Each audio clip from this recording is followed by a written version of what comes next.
Robert Keller stared at the numbers on his computer screen and sighed deeply. The 52-year-old CEO of Coastal Burger ran his hands through his graying hair as the troubling figures seemed to jump off the page. The quarterly report sitting in front of him told a story that no business owner wanted to read. "This can't be right," he muttered to himself, though he knew the numbers didn't lie. Customer complaints had doubled in the past 3 months. Employee turnover was through the roof. People were quitting faster than they could be replaced. Something was very wrong with the company he'd built from the ground up 20 years ago. Robert leaned back in his leather chair, looking around his spacious office. Awards and recognition plaques lined the walls.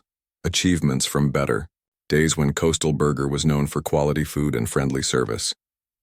The chain had grown to 38 locations across 3 states, but success had created distance between him and the everyday operations. He picked up the phone and called his assistant. "Linda, can you ask Tom and Judy to come to my office? Please, it's urgent." 20 minutes later, Robert's 2 most trusted executives sat across from him, concern evident on their faces as he explained the situation. "We've tried everything on paper," said Tom, the operations director, a heavy-set man with kind eyes. "More training programs, better benefits packages, even pay increases at problem locations." Judy, the HR director, nodded in agreement. "Exit. Interviews aren't giving us clear answers either. People say they're leaving for better opportunities, but something doesn't add up." Robert stood up and walked to the window overlooking the city where his first Coastal Burger had opened. "I started this company flipping burgers myself. I knew every employee by name back then." He turned to face his team. "I think I've been hidden away in this office for too long. I need to see what's really happening on the front lines." "What are you suggesting?" Tom asked, though the look on his face suggested he already knew. "I'm going undercover," Robert said simply. "I want to work in our restaurants side by side with our staff. No special treatment, no warnings to the managers. I need to see the real Coastal Burger experience." Judy looked concerned. "Most of our managers have met you at company events." Robert smiled. "It's been 3 years since our last company-wide gathering.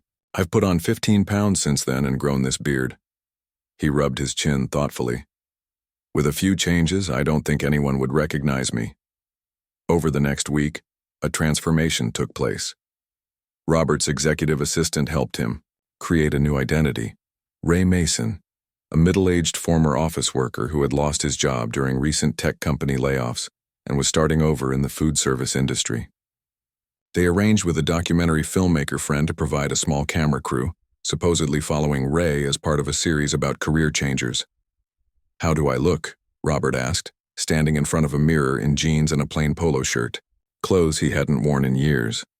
His expensive haircut had been replaced with a simple trim from a regular barbershop.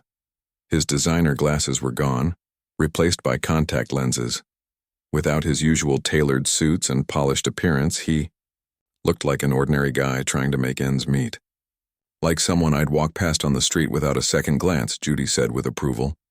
The team identified 5 locations with the worst performance metrics, planning for Robert to spend 3 days at each one. The first would be store number 17, a busy downtown location where customer complaints had tripled, and 6 employees had quit in the past month alone. The night before his first undercover shift, Robert couldn't sleep.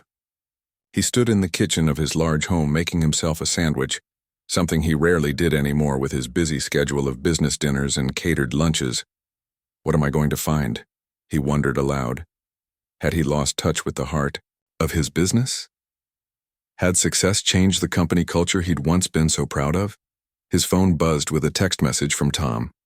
"Everything set for tomorrow. Your shift starts at 5:30 a.m. Good luck, Ray." Robert set his alarm for 4 a.m., a time he hadn't seen since the early days when he worked morning prep himself. He laid out his Ray clothes, non-slip shoes, khaki pants, and the red Coastal Burger polo shirt that had been acquired through normal channels by his assistant. As he finally drifted off to sleep, Robert felt something he hadn't experienced in years, the nervous excitement of starting a new job. But underneath that feeling was a deeper worry. What if the problems with his company went beyond what spreadsheets and reports could show? What if the dream he had built was falling? Apart from the inside, morning came too quickly. As Robert drove his ordinary rental car instead of his luxury sedan towards store number 17, he rehearsed his backstory one more time. The small camera crew would meet him there, ready to document Ray's first day in fast food, pulling into the employee parking area behind the restaurant. Robert noticed the building needed fresh paint, and one of the lights was flickering in the pre-dawn darkness. These were small details that wouldn't make it into reports, but spoke volumes about attention to detail. He made a mental note as he stepped out of the car, straightened his name tag reading Ray, and walked toward the back entrance, ready to discover the truth about what was happening in his restaurants. Little did he know that what awaited him inside would shake him to his core and force him to confront problems far more serious than peeling paint or burnt-out lights. Robert took a deep breath as he pushed open the back door of store number 17. The smell of frying oil and cleaning products hit him immediately, familiar yet strange after so many years away from the daily operations. The kitchen was already alive, with activity as early morning prep was underway. A woman in her 40s with tired eyes and a manager's name tag spotted him and walked over quickly. "You must be Ray," she said, extending her hand. "I'm Denise, the store manager. They told me to expect you and the film crew today." Robert shook her hand, careful to seem just nervous enough for someone starting a new job. "Thanks for having me. I'm excited to learn." Denise gave a tight smile that didn't quite reach her eyes. "Well, we're short-staffed as usual, so having an extra pair of hands will help, even if they're inexperienced." She glanced at her watch. "Let me introduce you to Carlos. He's been with us 3 years and will show you the ropes." She led Robert to a young man in his mid-20s who was organizing supplies behind the counter. Carlos had slicked back hair and moved with the confidence of someone who knew exactly what he was doing. "Carlos, this is Ray. He's part of that documentary program I mentioned. Get him set up with the basics and have him shadow you today." Carlos looked Robert up and down, clearly assessing the older man. "Sure thing, boss." After Denise walked away, he added, "Hope you can keep up, old-timer." Robert smiled politely. "I'll do my best." The camera crew positioned themselves discreetly, in corners of the kitchen, filming without getting in the way of operations. To Robert's surprise, Carlos's initial training was thorough and professional. He showed Ray how to properly wash hands, wear gloves, and follow food safety protocols. "These are the most important rules," Carlos explained as he demonstrated the correct temperature for cooking patties. "Get these wrong, and people get sick. Nobody wants that." For the first hour, Robert was impressed. Carlos knew the operations, inside and out, explaining the ordering system, food prep stations, and even sharing tricks for keeping up during rush periods. Robert found himself genuinely learning new aspects of his own business. "You're a good teacher," Robert commented as they finished setting up the breakfast prep station. Carlos shrugged. "Been doing this long enough. Not much to it once you get the hang of it." 2 younger employees arrived for the morning shift. A petite woman with curly hair tied back stepped into the kitchen area, followed by a tall young man with glasses. Both looked to be in their early 20s. "Denise hired some new people last week," Carlos told Robert quietly. "That's Tasha and Miguel. They're still learning." Robert noticed both wore trainee badges. Tasha offered a shy good morning, while Miguel greeted everyone with enthusiastic energy. "Morning, everybody.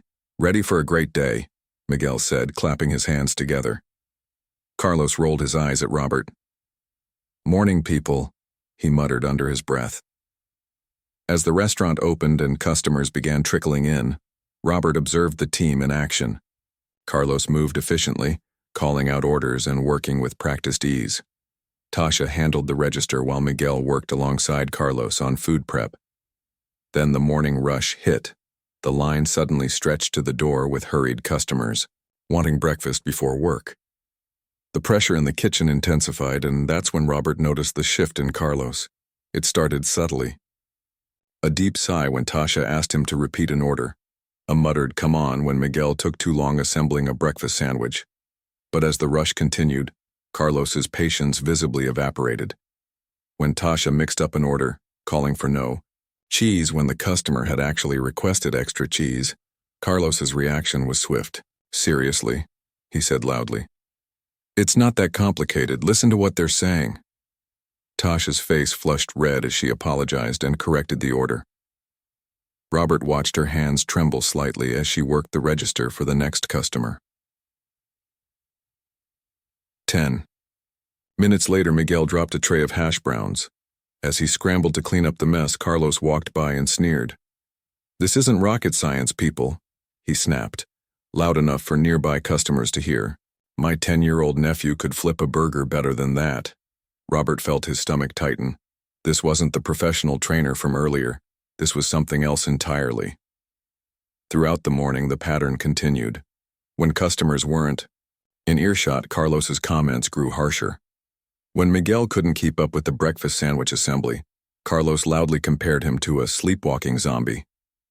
When Tasha missed an item on an order, he made a show of slowly explaining it to her as if she were a child. "Maybe fast food isn't for everyone," Carlos said with a smirk when Miguel apologized for another mistake. "Some people just don't have what it takes." Robert watched as Miguel's earlier enthusiasm visibly deflated. The young man's shoulders slumped and he stopped making any conversation, focusing solely on trying to avoid mistakes. During a brief lull, Robert stepped outside for some fresh air, needing a moment to process what he was seeing. One of the camera operators followed him. "You okay?" she asked. Camera pointed down for the moment. "Just taking a breather," Robert replied, his mind racing. Was this happening at all his restaurants? Was this why good employees were quitting? The Carlos he'd seen early this morning was exactly the kind of shift leader any restaurant would want. But this other side, the mocking, belittling boss, was toxic. Robert went back inside, determined to see how far this behavior would go. As lunchtime approached, he was assigned to help on the fry station. When he accidentally left a batch in too long, Carlos didn't miss the opportunity. "Great," Carlos said with a theatrical groan. "Now we've got Grandpa here burning the fries, just what we needed today." Robert apologized calmly, noting how Tasha gave him a sympathetic look while Carlos wasn't watching. There was something in her eyes. A shared understanding of being on the receiving end of Carlos's cutting remarks. By the end of his first day, Robert had seen enough to understand that something was deeply wrong with the culture in his restaurant. What troubled him most wasn't just Carlos's behavior. It was that it seemed normal to everyone. Denise had been in and out of the kitchen throughout the day, but either hadn't noticed or chose to ignore how her shift lead spoke to new employees. As Robert clocked out and said his goodbyes, promising to return tomorrow, he couldn't help but notice how Tasha and Miguel seemed relieved that the day was ending. The bright-eyed enthusiasm Miguel had shown that morning was completely gone. Walking to his rental car, Robert knew one thing for certain. This was only day one, and he already had serious concerns about what was happening under his company's roof. What else would he discover in the days ahead? The next 2 days at store number 17 followed similar patterns. Robert arrived early, worked his shifts as Ray, and watched closely as Carlos continued his two-faced behavior, professional and knowledgeable when things were calm, cruel, and mocking when under pressure. By his third morning undercover, Robert had started to notice the ripple effects of Carlos's behavior throughout the restaurant. Employee breaks were tense and quiet when Carlos was around. Newer workers huddled together, speaking in whispers. Even some regular customers seemed to pick up on the negative atmosphere, with one older gentleman commenting to Robert, "Place doesn't feel as friendly as it used to." Today, Robert was assigned to work directly alongside Miguel at the sandwich assembly station. Away from Carlos's immediate supervision, the young man gradually relaxed. "How long have you been working here?" Robert asked as they prepared lettuce and tomatoes for the lunch rush. "Almost 3 weeks," Miguel replied, carefully slicing tomatoes into even pieces. "My first job out of community college. I'm saving up for university next year." Robert nodded. "That's great. What do you want to study?" Miguel's face lit up. "Business management, actually. I thought working here would be good experience." His smile faded slightly. "Though I'm not sure I'm cut out for it. Carlos says I'm too slow." "You seem pretty good at this to me," Robert said sincerely. Miguel's workstation was perfectly organized. his prep work precise. Miguel lowered his voice. Between you and me, I'm thinking about quitting.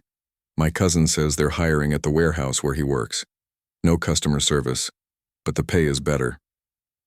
Robert felt a pang of disappointment. Here was exactly the kind of eager, hard-working, young person who could grow with the company, possibly even management material, ready to walk away because of how he was being treated. What about Tasha? Robert asked. She seems to be struggling too. Miguel's expression grew serious. She needs this job bad. Single mom with a little boy. She was so happy when she got hired. Now she cries in her car during breaks sometimes. He glanced around to make sure no one was listening. Last week we had 3 new people start, 2 already quit because of Carlos. Robert's concern deepened. Does Denise know what's going on? I don't think she wants to know. Miguel shrugged. Carlos gets results. The food goes out fast when he's on shift. Nobody wants to mess up and face his comments. Their conversation was cut short when Carlos appeared behind them. Looking cozy over here. Hope you're actually working and not just chatting all day. Just getting to know each other, Robert replied calmly. Carlos smirked. Well, Ray, make sure you're teaching him the right way to do things, not the slow way. He walked away, calling over his shoulder. And those tomato slices are too thick, Miguel. Do them again. Miguel silently scraped his perfectly cut tomatoes into the waste bin and started over.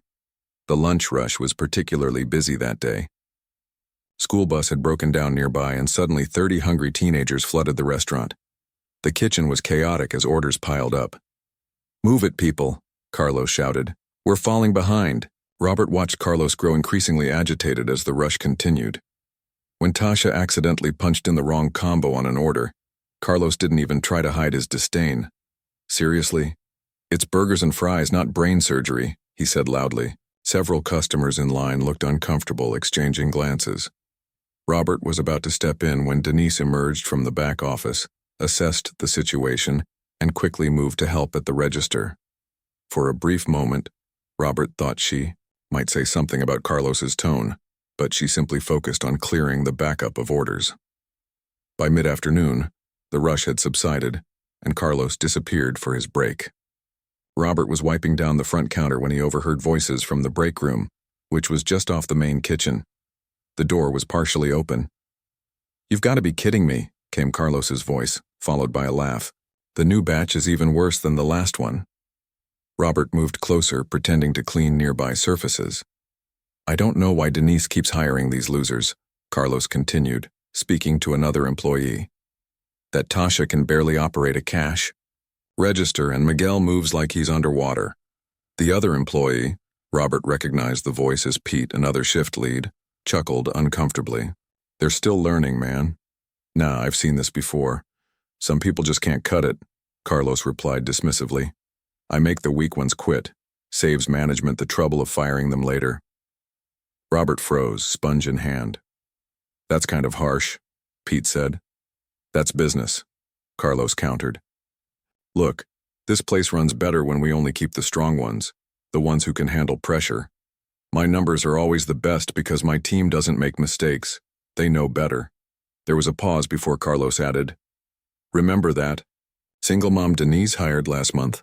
Lisa or something? Louisa, Pete corrected. Yeah, she seemed nice. Cried after her second shift and never came back, Carlos said, a note of pride in his voice. Couldn't handle the pace. Better she quit early than waste everyone's time with training. Robert stepped back from the door, his heart pounding. He remembered reviewing Louisa's application himself when Denise had requested approval for an extra hire. The woman had written about how much the job would mean to her family, how determined she was to work hard, and Carlos had deliberately pushed her out. Robert walked to the restroom and splashed cold water on his face. His hands were actually shaking with anger. This wasn't just bad management or a personality clash. This was deliberate sabotage of his company, his employees, and the opportunities he'd built his business to provide. Back in the kitchen, Robert watched with new eyes as Carlos returned from break and immediately started criticizing a small mistake Miguel had made with a special order. The young man's face fell as Carlos loudly corrected him in front of everyone. That evening, as Robert drove back to his hotel, he made phone calls to his executive team. First, he needed full personnel records from store number 17 for the past 6 months, all the new hires, all the departures. Next, he needed information on Carlos's performance reviews and any complaints that may have been filed but not escalated. The deeper Robert dug, the worse the picture became. Store number 17 had hired 23 people in the past 6 months. 17 had quit within their first month. Customer complaints often mentioned unfriendly staff and tense atmosphere, yet Carlos's performance metrics looked impressive on paper. Food preparation times were consistently fast. Waste was minimal. His shifts rarely ran over budget on labor costs because they were perpetually understaffed after the latest round of people quit. As Robert prepared for his 4th day undercover, he knew he'd seen enough. The toxic culture Carlos had created wasn't just hurting individual employees, it was threatening the very values Robert had built his company upon. Something had to be done, and as CEO, it was ultimately his responsibility to fix it. Tomorrow would be different. Tomorrow, Ray Mason would disappear and Robert Keller would return. Robert woke up earlier than usual on the 4th day. He carefully laid out his CEO clothes, a crisp button-down shirt, tailored slacks, and the navy blazer that had become something of his trademark at company events. After 3 days of playing Ray Mason, it felt strange to look in the mirror and see Robert Keller again. He made several phone calls before leaving his hotel room. First to his executive team, instructing them to meet him at store number 17 at 9:30 a.m., then to the documentary crew, thanking them for their help in explaining today's plan.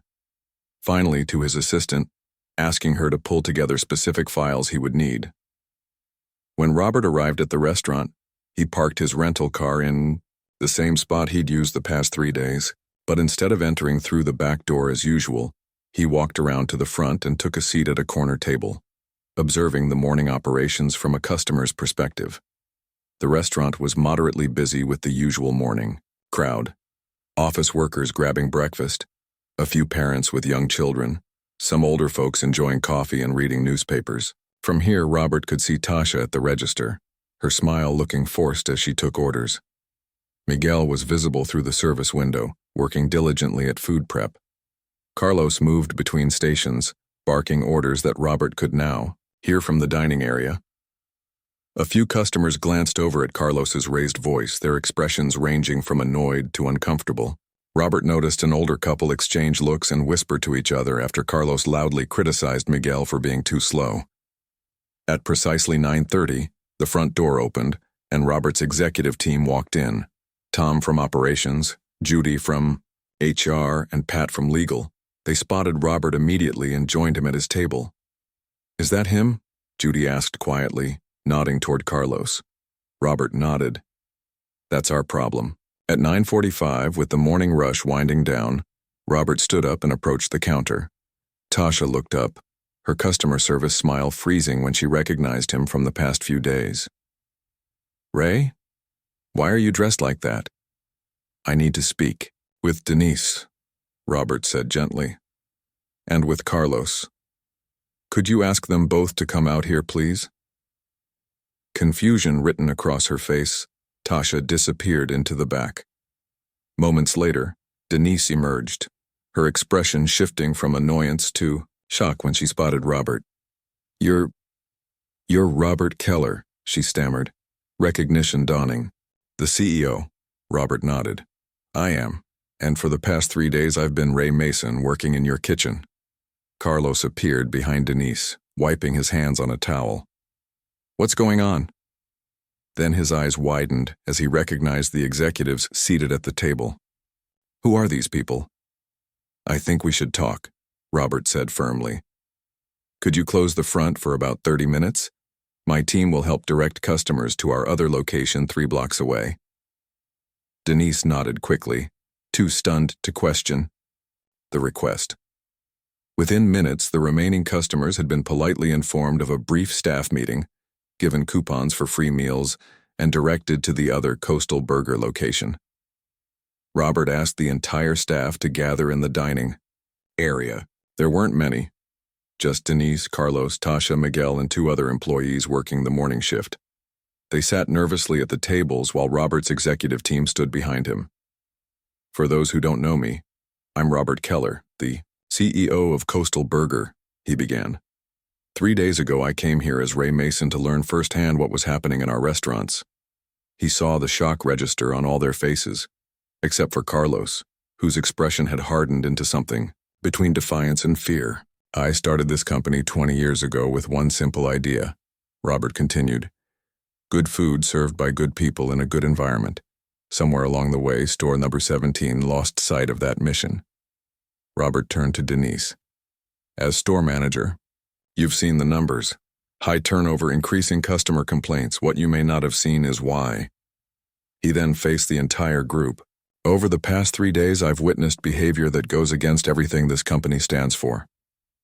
Robert kept his voice calm but firm. I've seen new employees mocked and belittled. I've seen customers uncomfortable with the atmosphere in our kitchen. And I've seen talented, hardworking people pushed to the brink of quitting. Carlos shifted in his seat. With all due respect, sir, this is a high-pressure business. Not everyone can handle it. You're right, Carlos. It is high pressure, Robert agreed. But there's a difference between maintaining high standards and what I've witnessed here. Robert gestured to Judy, who handed him a folder. In the past 6 months, 17 new hires have quit store number 17 within their first month.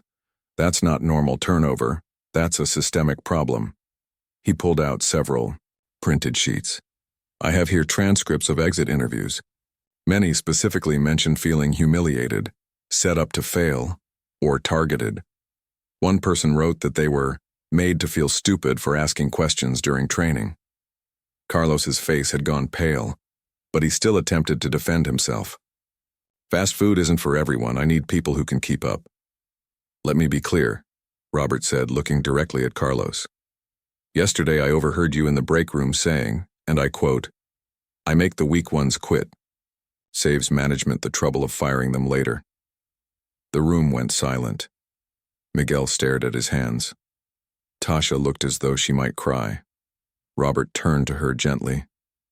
Tasha, has Carlos ever made you feel like you weren't good enough to work here?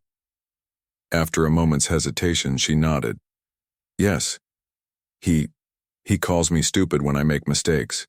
Says I'm too slow to ever be good at this job. Her voice was barely above a whisper. Miguel? Robert prompted. The young man straightened in his chair.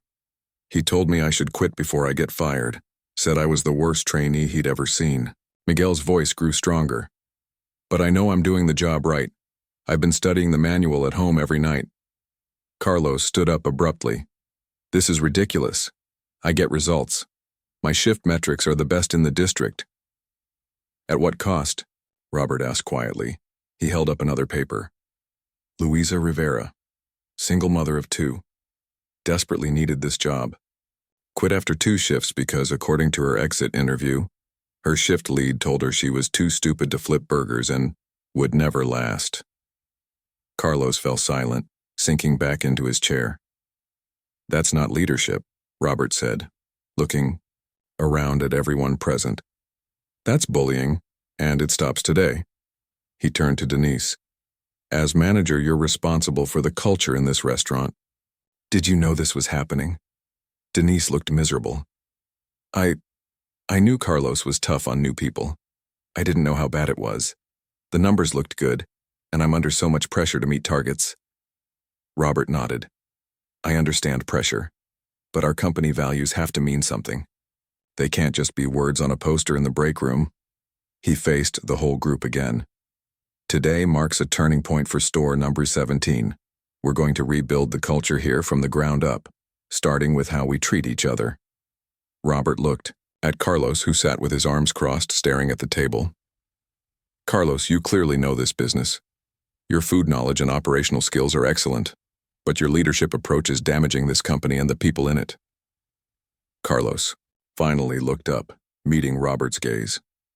For the first time, he looked uncertain rather than defiant. The dining area of store number 17 remained silent after Robert finished speaking.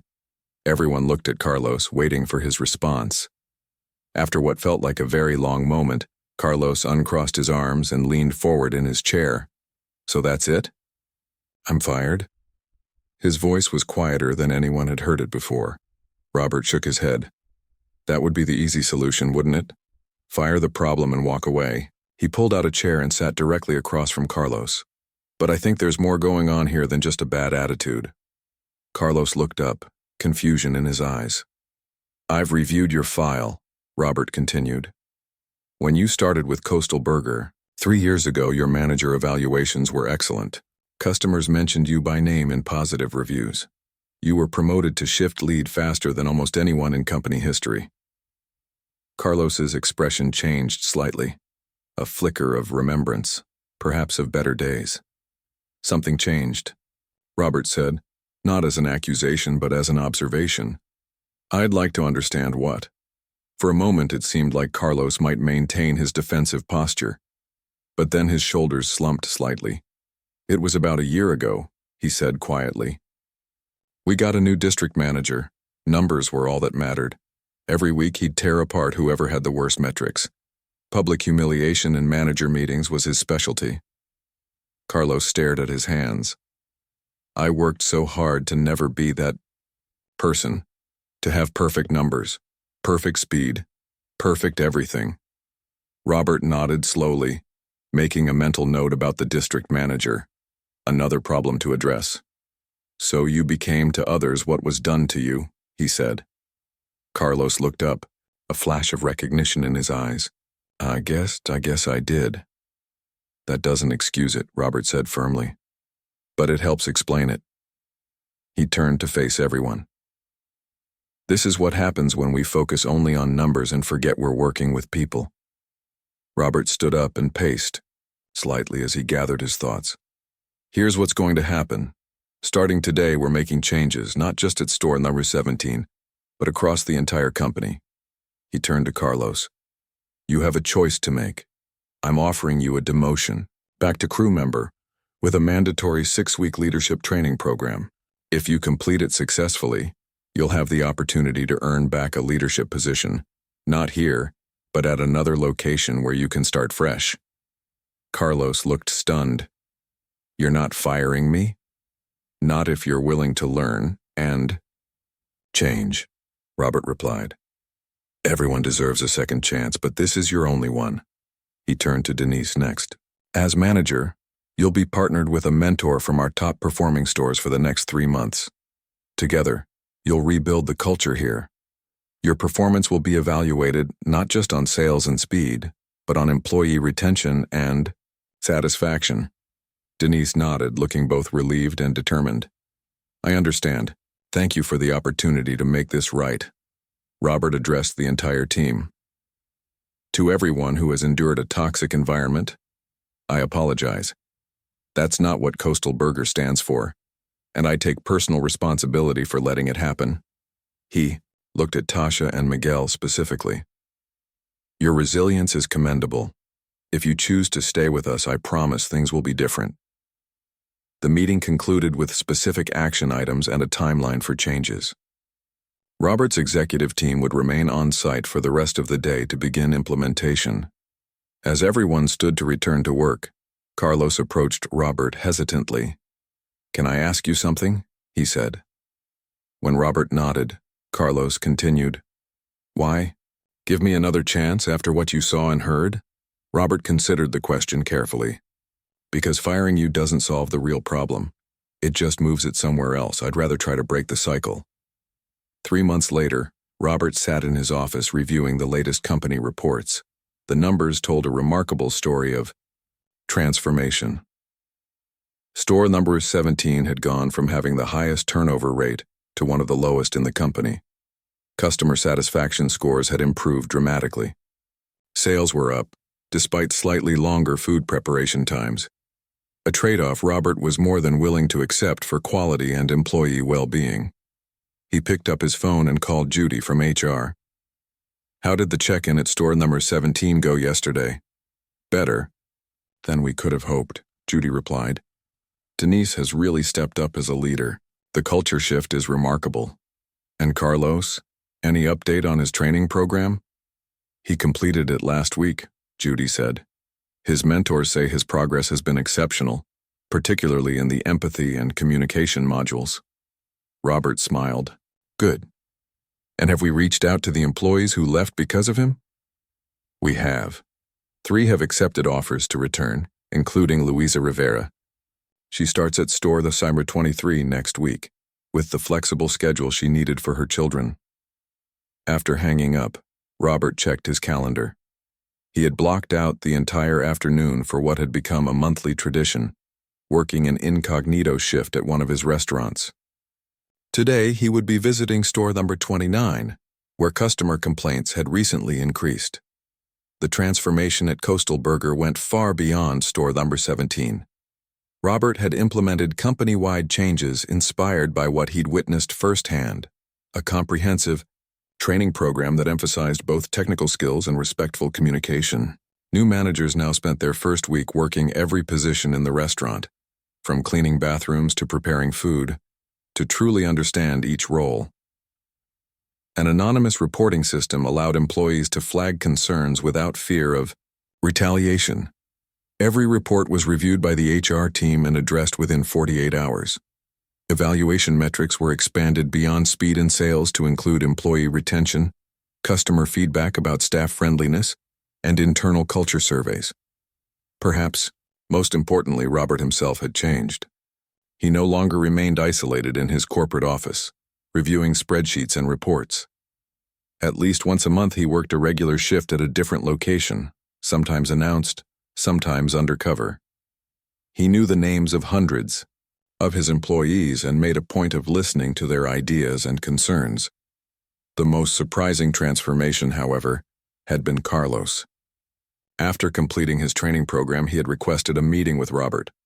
I've been thinking about what happened, Carlos had said. About how I treated people.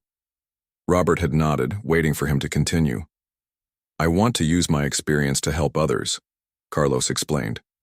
I've developed a training module about workplace bullying, from the perspective of someone who was the bully, someone who can recognize the warning signs. Robert had been impressed by the initiative. That could be incredibly valuable. Today, Carlos worked as an assistant manager at Store number 12, where his technical skills were still valued but tempered with a new approach to leadership. His training module had become part of the standard leadership curriculum for all Coastal Burger managers. As Robert prepared to leave his office for his undercover shift, he glanced at the latest letter from Tasha.